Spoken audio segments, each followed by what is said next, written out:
First of all, introducing our challenger. Out of the blue corner. He's going to step in and he does. It's all over. Let's bring on the boom. This is Eternal MMA.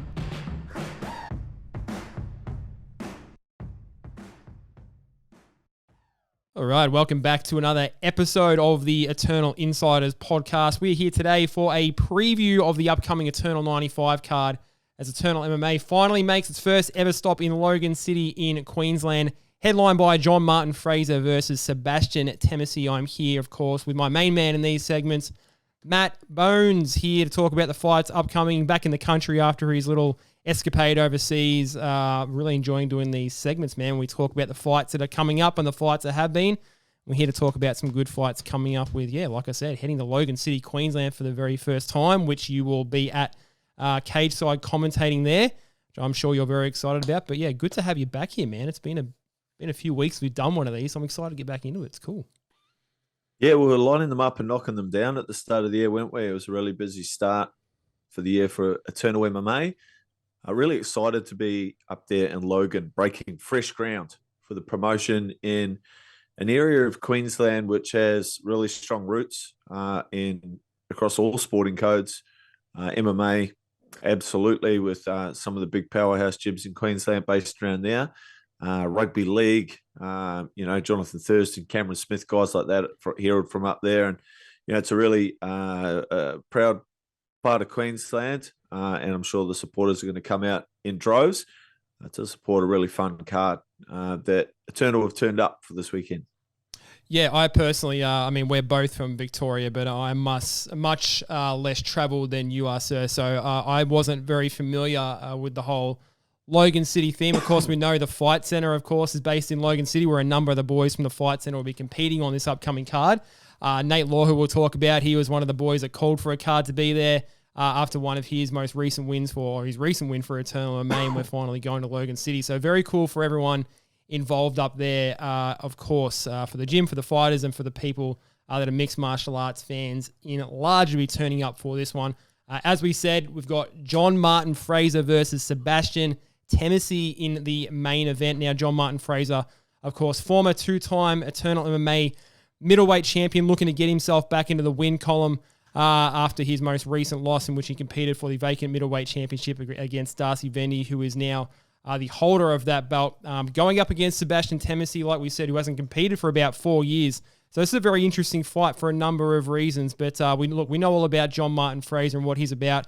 It hasn't been the most fruitful of times for him in his last few fights. He's now 2-3 in his last 5 fights, but it must be said, competing against a lot of high-level competition in that regard. So he'll be certainly looking to get himself more than likely back in that title picture and competing against a very hardened game, Sebastian Temesi, like we said, competing for the first time in 4 years, but 4-3 currently as a professional and certainly very well-travelled.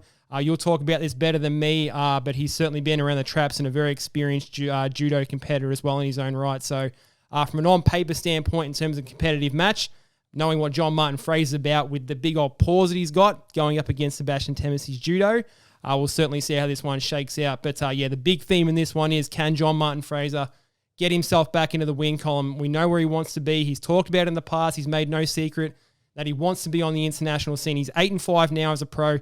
He's 32 years of age. The time is now to really get himself back into the win column.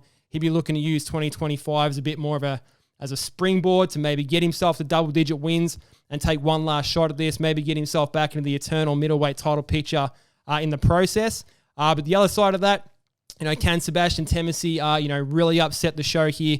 No doubt he knows that a lot of this is about what John Martin Fraser does at his point in his career. He'll certainly be the underdog. But like we said, fascinating matchup for this one in the middleweight division. You'll be there cage side, man. What are you looking forward to in this fight in the middleweight division?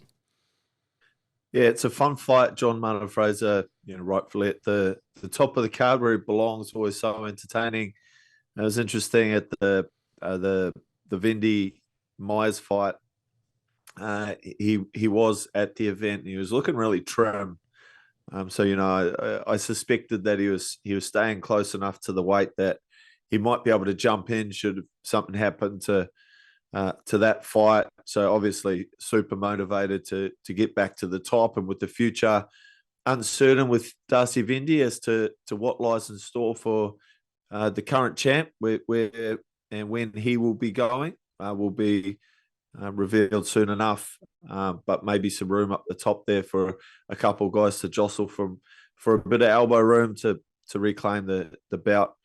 Martin Fraser's had an interesting run over recent years, hasn't he? As you mentioned, it's been 1-1, lost 1, 1-1, lost 1 from memory.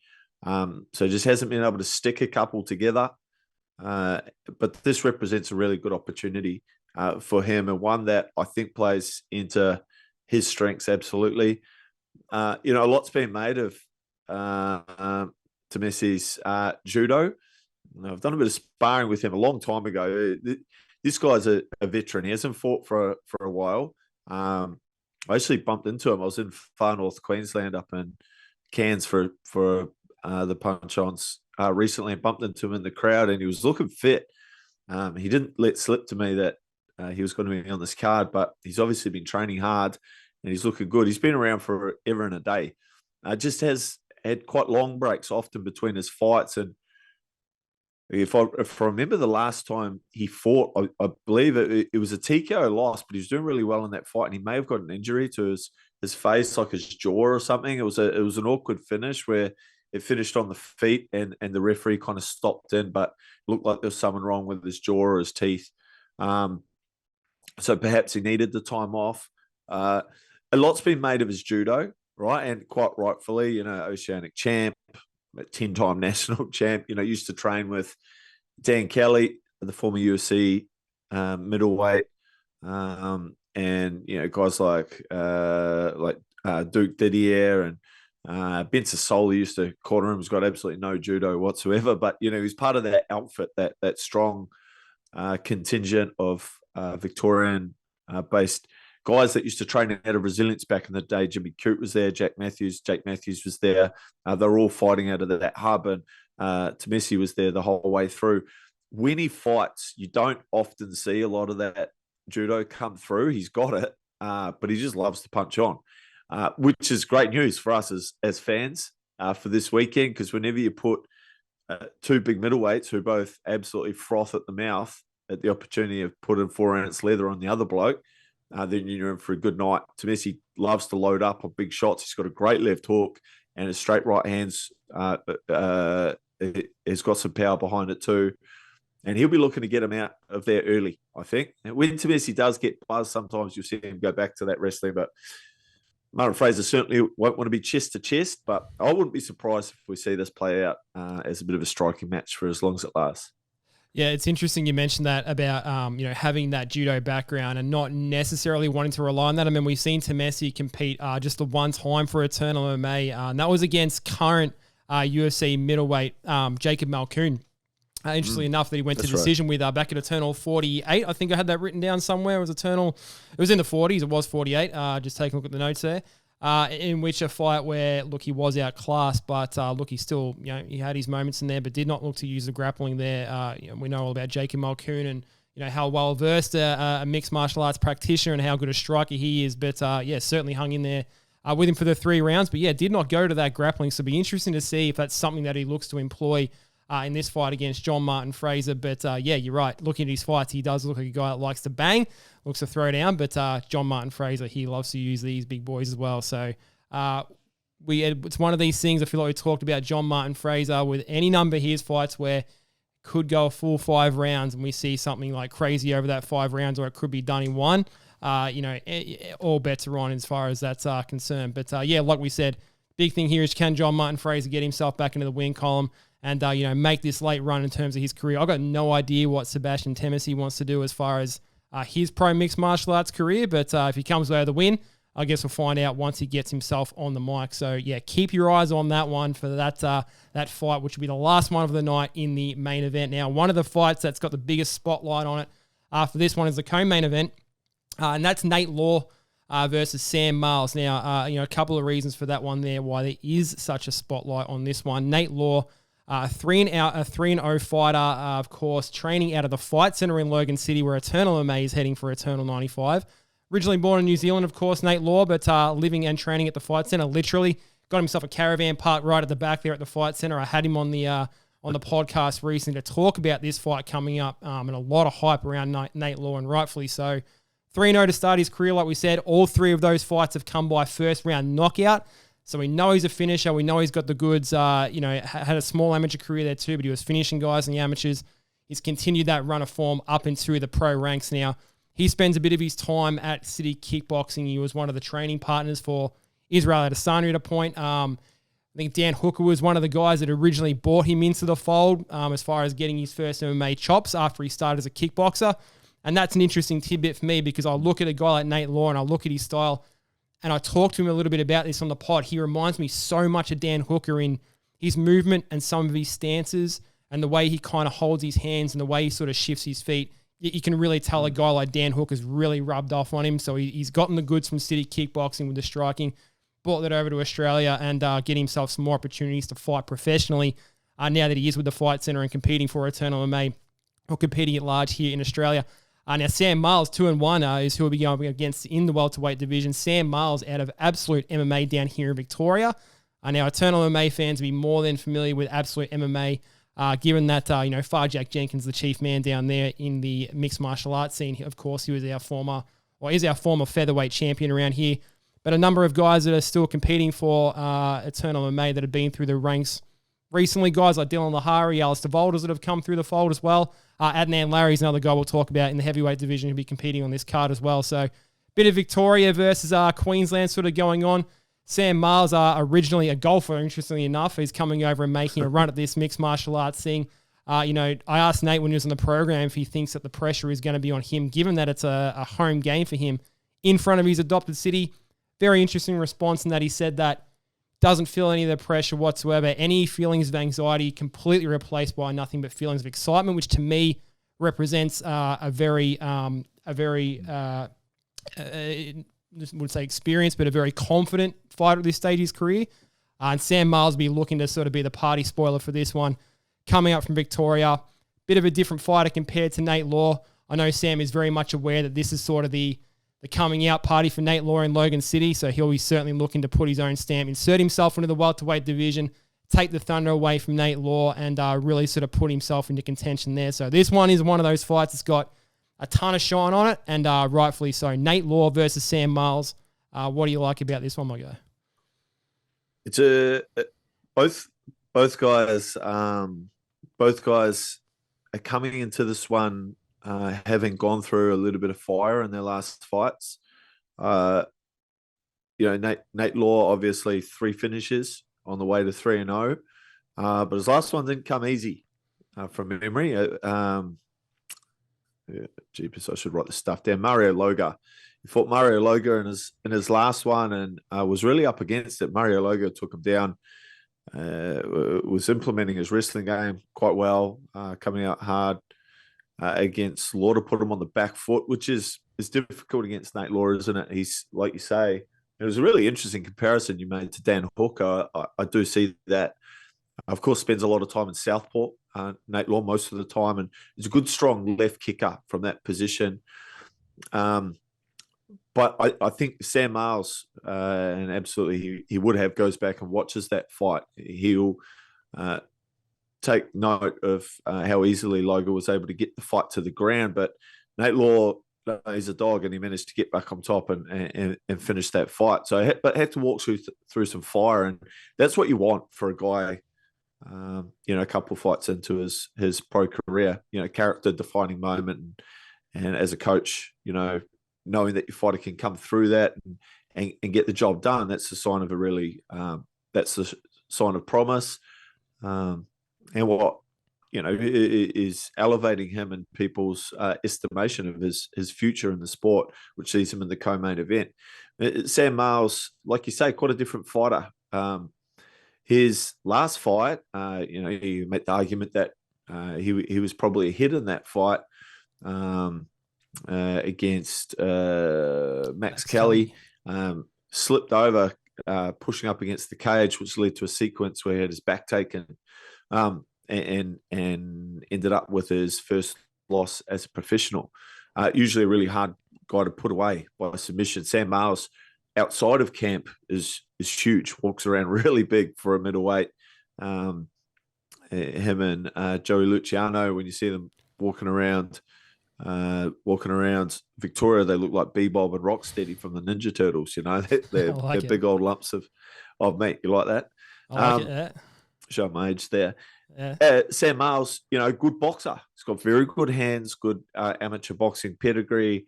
He's worked as a boxing coach, so quite refined in his abilities on the feet with the ones and twos. Wrestles a lot. So he's got a good pressure grappling game up against the cage, as a lot of the absolute guys do. And I wouldn't be surprised at all if we see Sam Miles coming out hard and early and trying to push this one up against the fence, which had so much success in the past. So, both guys coming through some heat into this one, really pivotal fight in both of their career.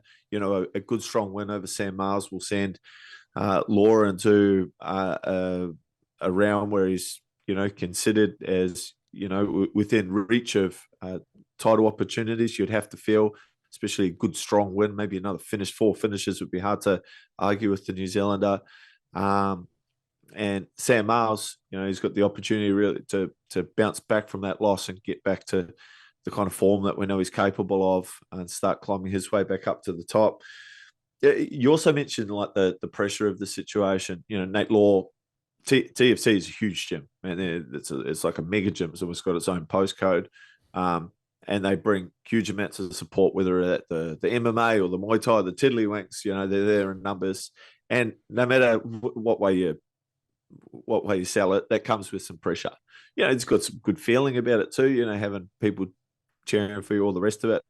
But it does come with some pressure in the back of your mind. The Vic boys love coming up to Queensland to punch on. It's literally pressure free. I know my guys do. I know the absolute guys do. We're there every second weekend. There's a real benefit to that. I know the Infinite guys do. Luke Daly loves to get up and give them the middle finger. Boy, doesn't. Yeah, who doesn't? And so I think that will play into Sam Miles's hand. But we'll see. Really interesting fight. I think Sam Miles will look to implement his wrestling. Nate Law will be kicking the body, I would imagine, from southpaw and trying to keep his back off the fence. Yeah, a good, solid fight for 2 up-and-comers in that division. Yeah, a couple of things there before we talk about the next fight. Just to reiterate a point, just on Nate Law, you talk about, I haven't seen the fight versus Mario Loga, in which you said he faced a bit of adversity, but if you go back to the fight before that, his sole professional appearance for Eternal MMA was at Eternal 88 in his KO win over Conor Downey. But, that was a fight where he found himself on the ground in a pretty, compromising position with a leg lock. We know that Conor Downey, is a bit of a leg lock specialist. So, he got himself out of that position well and finished off that fight with some crazy ground and pound. It's when people look at his record and they see 3 KOs in the first round and think this is a guy that's just having it all his own way, it's not necessarily the case, but he's showing that he is a finisher, but at the same time, he can overcome some of the things that are getting thrown his way. He talked in the post-fight speech that he knew that Conor Downey was a leg locker, and he spent nothing but weeks just drilling like leg locks and how to get out of him. And it served him well in those positions. So on that, you know that he's a student of the game, pays attention to his opponents. He looks for the things they're good at. He's not just working himself. He likes to dissect his opponents, which not everyone does. And he applies that as part of his game plan, which doesn't surprise me when he's spending some time at CKB and cut his sort of teeth there at that gym there as well, where they're known for being very methodical and coming up with game plans for their opponents and putting your own skills to the test and that sort of thing at the same time. And I mentioned there before about Sam Miles as well, touched on the fact that he came over as a golfer. That was something that kind of really interested me when I kind of talked to him. I know it's a big part of his story, but the fascinating thing for me was Sam Miles was an incredibly good golfer, like an incredibly good golfer. My father-in-law is actually involved in Golf Australia, very familiar with him. And by Sam's own admission as well, this is something he could have really made a career out of. We know there's a lot of money in freaking golf, man. This is something that he was losing passion for, but that he could have stuck out if he really sort of wanted to. And he made the choice to come across to mixed martial arts and start from the very beginning of everything, when he could have really just stayed with something that he liked but didn't have a passion for, but decided to give that all away and actually go and chase something that he had a passion for. So just, my hat's off to him, for chasing the dream, for starting all over again. not a severely sort of a young point in his kind of his career. So, I'm very interested to see where his kind of career goes. This is going to be an incredibly exciting fight, no doubt, all around. But for both those boys, let's see where they can put themselves in terms of this sort of welterweight picture, because this welterweight picture is shaping up very nicely in this country. I feel like we're saying that about a couple of divisions right now. We've talked about that recently in the middleweight division. The welterweight division's really, really starting to get some interesting little twists and turns about it, certainly playing out here. And we've got another one, another fight in the welterweight division, which is playing it before that, which is Declan Wolfenden versus Lonnie Filamohala. There now, Declan, of course, out of the Fight Centre. Good kickboxing game for Declan, of course, coming out of the Fight Centre. No secrets why there, given that he is out of that particular gym. And Lonnie himself, interesting tidbit about Lonnie. First ever fight for Lonnie getting that name completely butchered there. Lonnie Filamohala. Keep twisting my tongue every time I want to say that one. But first ever fight for Lonnie Filamohala was back at Eternal 14. His first fight as an amateur there. Hasn't competed for Eternal MMA since, so he's coming around full circle for this one. But for Lonnie, a lot of amateur experience. I think something like 18 amateur fights since 2015. So he's been a very busy competitor. Only a 1-1 pro record so far, but there's certainly a lot of experience here between these two boys. With Declan Wolfenden 1-2 now. Declan stayed in camp after his last fight. Had a split decision loss at Eternal 94. A very close fight. Wouldn't say there was necessarily, I wouldn't say the word controversy, but there was equal sides, people saying the fight went this way, the fight should have gone that way. Either way, it's a very close fight. So that Declan staying in camp to continue on. 5 weeks only apart from Eternal 94 to Eternal 95. Looking to shore up his record and go 2-2. So he's going to be hungry given that he wants to stay on and stay competitive. But Lonnie Filamohala, man, I mean, I don't know too much about the guy apart from some of the stuff that I've just recently watched on YouTube. And God, he looks like a lot of fun. Declan, he's very technical. Lonnie's a bit of a firebrand, certainly coming in and looking to really put it on here. But welterweight, like we said, shaping up as a very fun division right now. And this one, third fight on the card, man.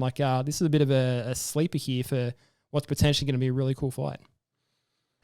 Yeah, that fight you mentioned, I was just thinking back. I'm pretty sure Lonnie's first fight on Eternal that you're talking about was versus Glenn Pettigrew, who is an absolute veteran of the sport, and was Jack Della's last opponent or second to last opponent before he went on to the UFC. So Eldon Bates was his last opponent actually, but the one before that was Glenn. So that shows just how much of a veteran Lonnie is in the sport. He's been around a long time. Is that right? Did you just fact check me live on? Yeah, got the tapology right here, and it's like, Glenn Pettigrew. And I was trying to think about why Glenn Pettigrew's name rings a bell to me. So thank you for pointing that out. Of course, one of Jack Della's opponents. Cool. Veteran. So it just shows how long he's been around. Yeah, and he's had a ton of amateur fights, as you mentioned. A lot of those are international fights. So Lonnie, from memory, he's done a lot of the IFMA stuff overseas, international, like fighting for Australia, representing his country, and he's done a lot of the Gamma circuit stuff too, which guys like Coppermill and the Jankowskis and stuff like that have done it as well. So he's been competing at a really high level, and that make you're bumping at that weight class. You probably bump to guys like Fergus Jenkins from New Zealand. Like there's a ton of talent. So while he's been fighting as an amateur, he's been having really hard, tough fights. He's a very skillful man. He's a really class operator. His pro debut, he fought probably a subpar flying international, to be fair. But then his last fight, he fought a friend of mine from Victoria, Owen Colin, who is an Olympian, judo Olympian, a really tough prospect. In his pro debut as a southpaw, in a cage, in a promotion down here that fights in a very small cage. So that was always going to be difficult for Lonnie. I'm looking forward to seeing him in the Eternal cage with a lot of room to move, use his feet, and I think they'll really play into his style. He's had a lot of trouble with injuries over the years, from what I understand, which have led to some long layoffs, but now looking to string a couple together in a row. And I get the sense that we'll be seeing his name a lot. Very intelligent guy from what I've seen as a fighter, but also as a human being. So, looking forward to having him more involved with Eternal MMA, and this is a great matchup. Declan Wolfenden, he really kind of kicked down the door and on my radar anyway up in Perth, where he put on an absolute stellar performance. I can't remember who his opponent was now, and showed a lot of new wrinkles to his game that Team Compton's striking really shone through. They made some great adaptations. His last fight going in against Connor Downey, I think he'd probably be the first to put his hand up and say, I could have done more, and which makes it, which sows the seeds for a really entertaining fight against Lonnie. If you've got a guy who didn't do it quite enough in his last fight, nothing burns more. Nothing burns more in a fighter than sitting down at the end of the day and then resting their head on their pillow and going, what if I just put the pedal to the metal? I've been out the back after a fight. It was a Muay Thai fight, mind you, and just feeling like I hadn't been in a fight, going, why am I not tired? Why didn't I empty the tank? And it's a shit feeling, but it lights a fire. So expect a reignited Declan Wolfenden coming into this one. Brown belt on the grounds. I think he's still a brown belt. Very good, strong, long striker up against a really experienced fighter, young in his pro career, although in Lonnie. Great fight. Yeah, really interesting fight. Like we said in the welterweight division. I think we talked about that the Declan Wolfenden fight in the last match against Connor Downey. I think from memory, I don't remember it very well, but I had a feeling that I thought personally that Declan had done enough to win the fight, but I'd have to go back and watch it again. But it's like we said, it's interesting that if he's having similar feelings to what you mentioned there, where split decision, did you feel like you did enough? And then that leads to him competing 5 weeks later on Eternal 95. Like, you got to imagine that's played quite a part into him having quite a turnaround. And obviously he's healthy, he's good to go. So yeah, you'd be looking for him to not necessarily empty the tank sort of straight away or anything like that, but kind of really impress himself and impress the people around him and say, hey, look, it's time to really kind of put the pedal down and do something in this fight against a guy in Lonnie that, one of 12 siblings, I think I read in some of his info. You want to talk about, I don't want to call it an advantage, but when you got 12 siblings, that's enough of a fight camp right there growing up. That's crazy town. I haven't heard of such a thing in this day and age of having 12 siblings, but that must have been a crazy household for him. But that's a fun fight all in its own right. So yeah, let's see if Declan Wolfenden, my apologies, can turn it around and go 2-2 in his career. Lonnie just 1-1 in his career to date as well. So big things for him that he will have in his mind for his future, no doubt. We've got heavyweights. We don't get many heavyweight fights at Eternal MMA, but we've got another heavyweight fight on the horizon, which is just before that welterweight fight. Ush Jackson back against Adnan Larry, a man that we just mentioned there before, coming up from Absolute MMA in Victoria. He'll be joining Sam Miles on the trip up to compete against Ush Jackson out of CMBT. These guys have a bit of a similar path. Both guys out of New Zealand, both guys born in Auckland, now training and residing here in Australia.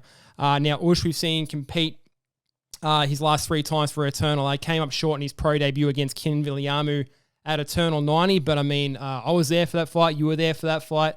That was an incredibly fun fight and just another poster for why we need to have more heavyweight fights for Eternal MMA, because the couple that we've seen for Eternal MMA in recent memory, and this one being one of the most recent, just being absolute crackers. And Adnan Larry, 2-3 is a heavyweight so far, so a lot more pro experience than Ush Jackson. And just reading a little bit about Adnan and some of the stuff that he said in the lead up to this fight, that he's coming in to absolutely throw hands. He's just throwing everything out the window in terms of his own personal health. He wants to put on an absolute banger for the fans. That's what fans love to see and love to hear from the heavyweights. And Ush Jackson, he's as game as they come as well. He'll be looking to get his first pro win in his own right as well there. So couple of big boys, couple of massive guys, actually. Adnan Larry especially. I was talking to Sam Miles about him when I had him on the podcast, and he said, look, I know it sounds silly that saying a heavyweight's a big boy, but Adnan Larry is a big boy. And I'm looking at photos, and it's hard to tell in photos sometimes, but he's a massive unit. Ush Jackson, no small boy in his own right too. So this might be a bit of fireworks here, potentially ending in the first round. Both guys going hell for leather, but either way, a couple of real skilled heavyweights. Looking forward to this one, brother. Heavyweights in Eternal MMA, let's get them happening more and more. Yeah, bro. Yeah, I'm a massive fan of Adnan Larry. He had his first 2 pro fights on my show down here on the Surf Coast. His first one was his pro debut, a really tough opponent, Ricky Beecham, who's probably, the best Australian heavyweights getting around. He won the Eternal Heavyweight Grand Prix back over there in Auckland. I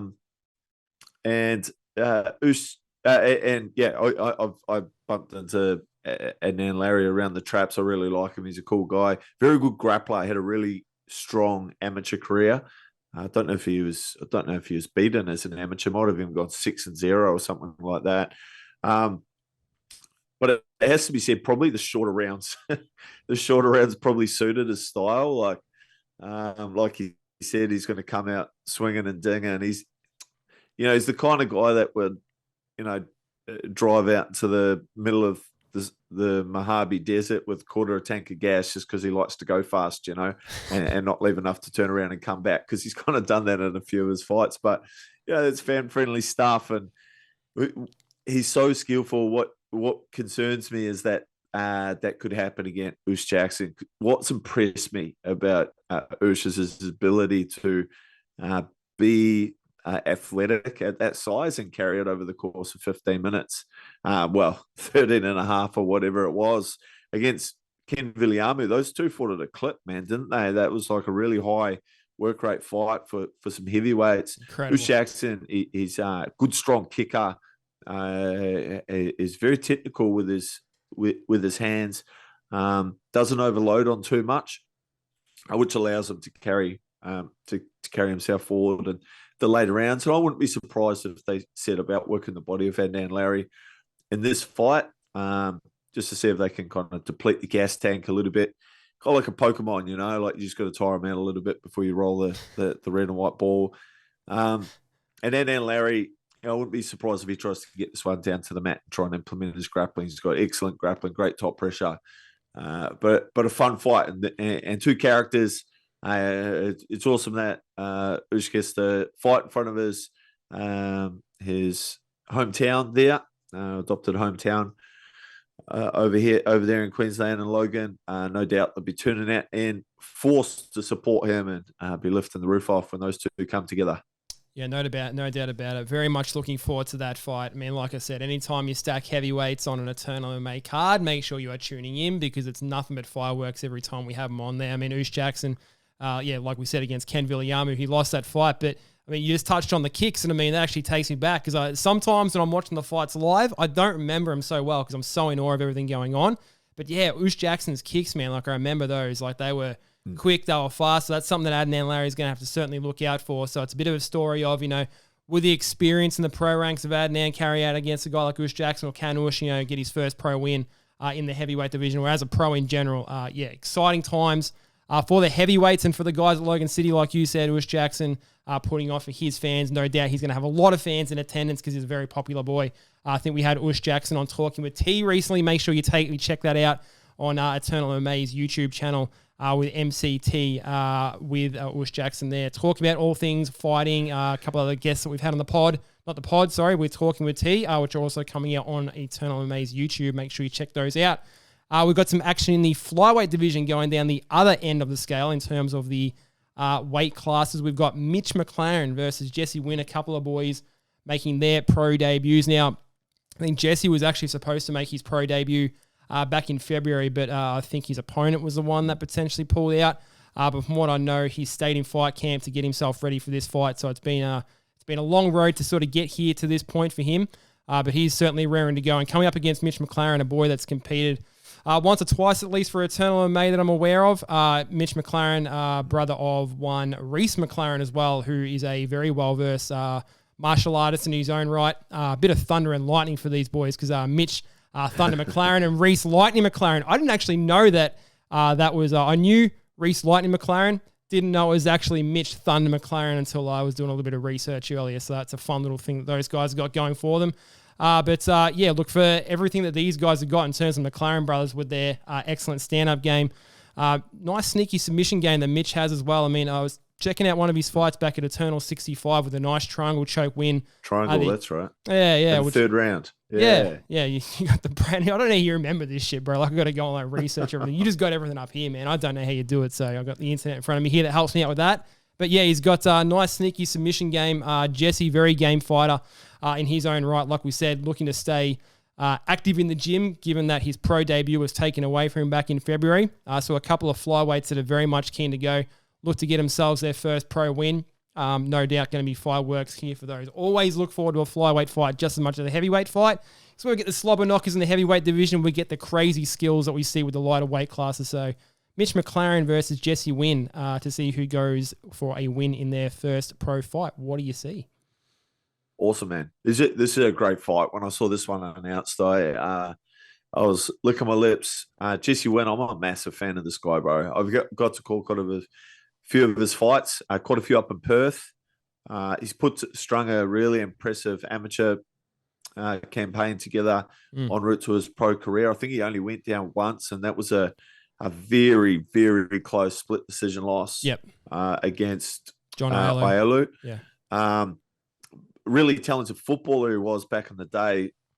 Just an all-round strong athlete. Like, he's got really good virtues as an athlete, and that have allowed him to compete at a high level. But that gamesmanship, you see it play out in fights. He does an excellent job of implementing strategy, of making good decisions.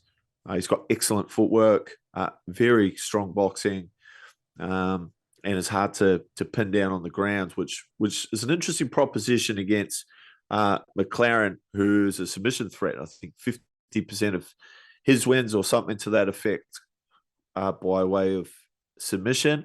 I remember that triangle. It was Ben Vickers who was talking through that one, and it was late in the third, which is that stands. You're like, oh, you remember that? I can't remember where I put my keys. I accidentally left my tea bag and my cup of tea until I saw it on the screen there. Like, I forget everything, but things like that stand out. Like a third round triangle, they're super rare, man. And when it's slippery and it's wet.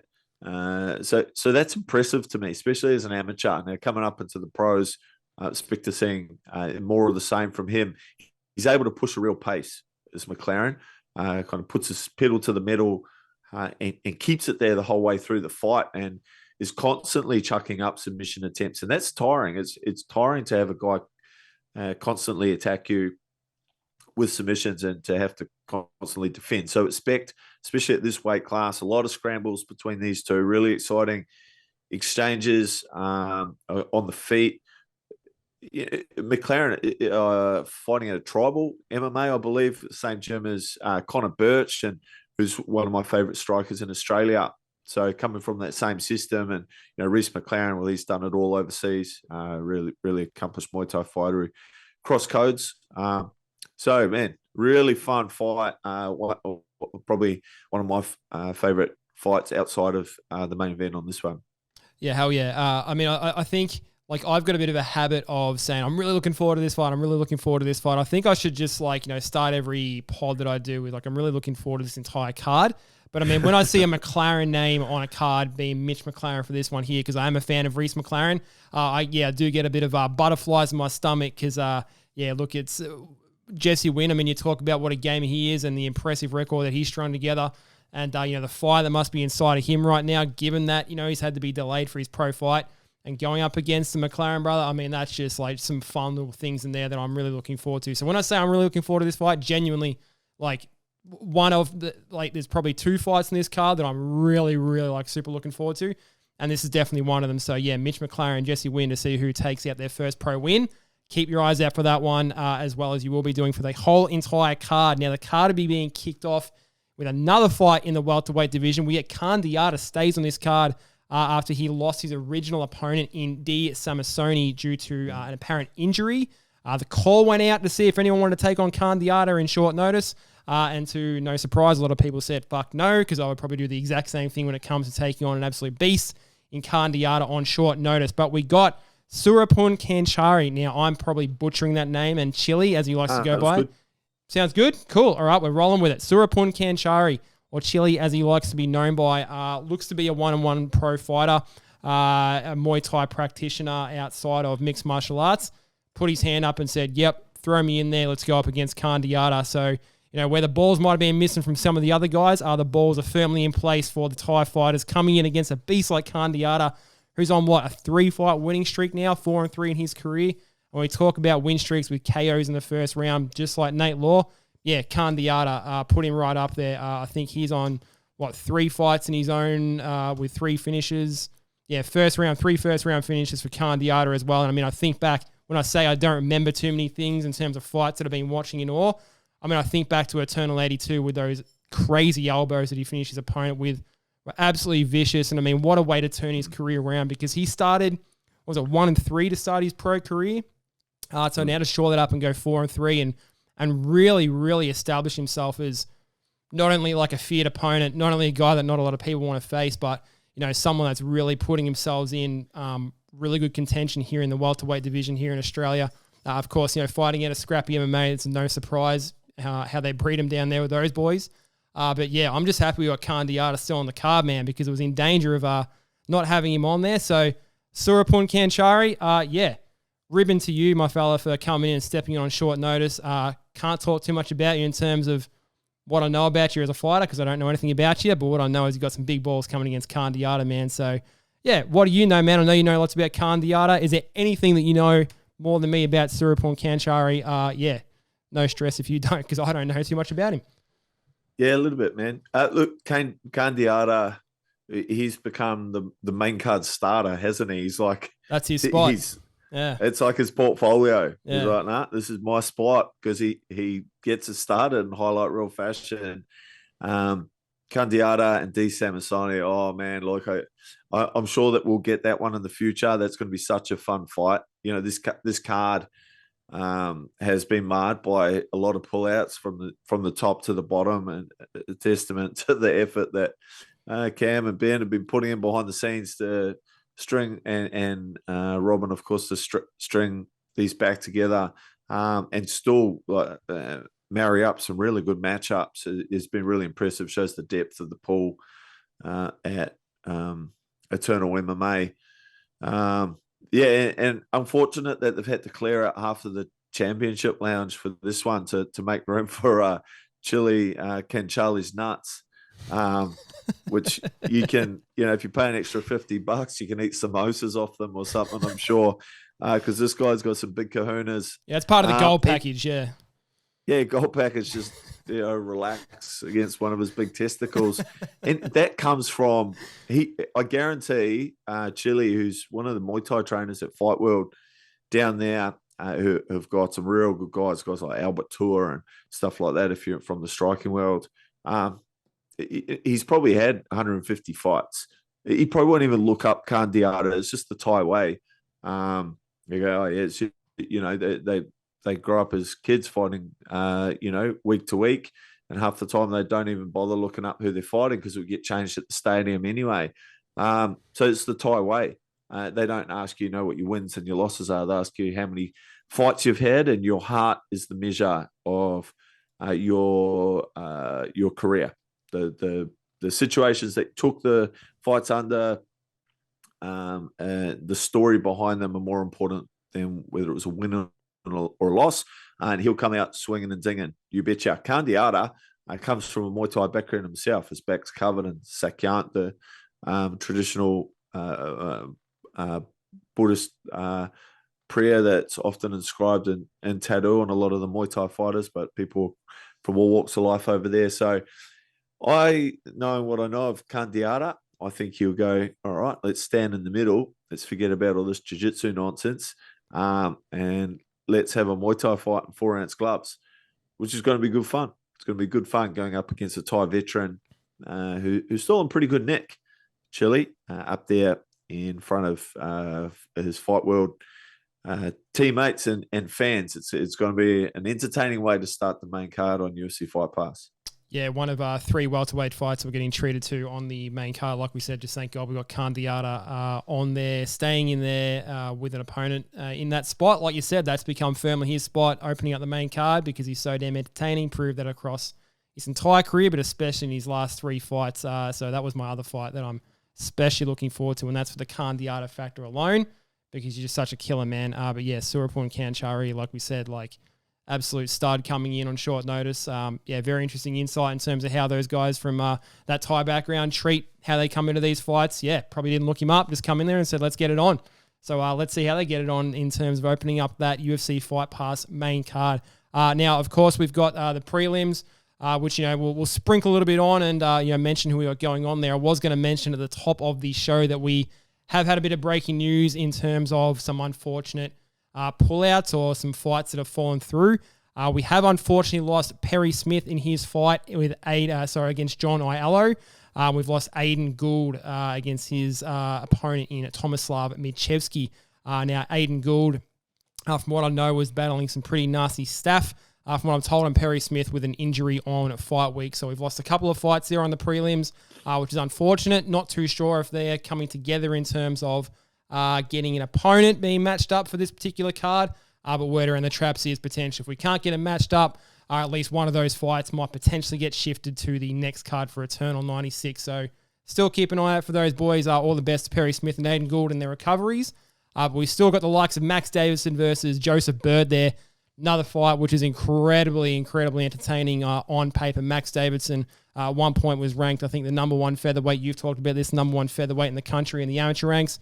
Coming off a couple of losses, but it's the amateurs, so it doesn't really matter. But he's an incredibly good fighter. Another one of the boys out of the Fight Center, turning it on for Logan City. It's a real shame that we lose John Aiello, another one of the Fight Center boys that I've had on the podcast as well. So that's a bit of a dent there. But, hopefully we see him turn around soon and get himself an opponent. Whether he stays on the card, we'll see. But Siobhan Nim, another one of those boys going up against Dallas Dennis. And Kyle Higginbotham versus Nicholas Liaris as well there. We've still got those fights on the prelim. So that's as it stands right now as a time of recording, Wednesday night, 30th of the 4th. The podcast will come out tomorrow, which will be Thursday. So if we get any updates in terms of those guys getting matched up back on the card, you can scrap that information. But as it stands right now, those couple of fights are off. But interesting prelims, man. What do you like from these ones? I know Max Davidson, you're a fan of him, but what are you looking forward to here? Siobhan Nim and Dallas Dennis is a sick fight, dude. Siobhan Nim, he was I called him on the last time I was up in Gold Coast, I reckon. He's like the Cambodian, the Kun Kai Mer fighter, incredibly strong physique, good, solid striker. The Kun Kai Mer, they're known for their aggressive striking. They've got a martial art which is very similar to Muay Thai, but nuanced in its own way, and it's you can kind of separate it by like how aggressive they are.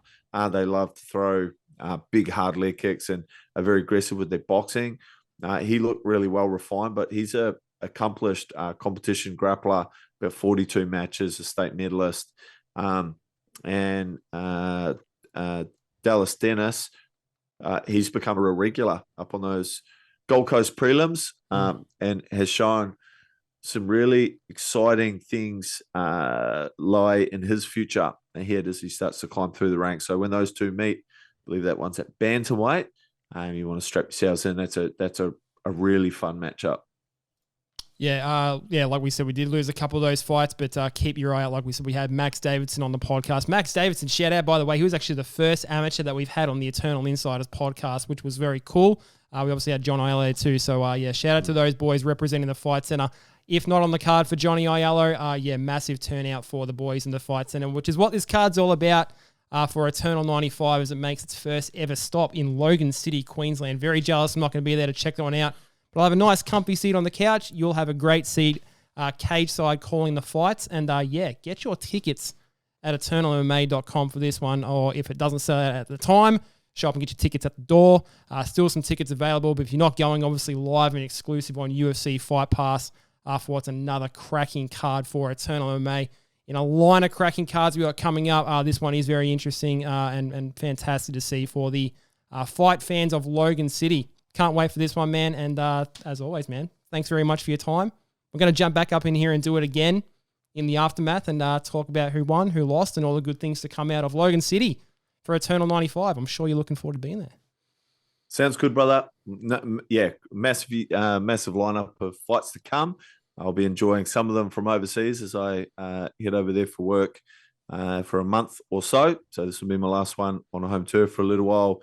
But be joining Kyle Noak, the captain of the team, the Avengers, Tanada Nathan, Ali Mack, back in the house. And it's going to be good fun the whole way through. Join us up there as we break ground in Logan City.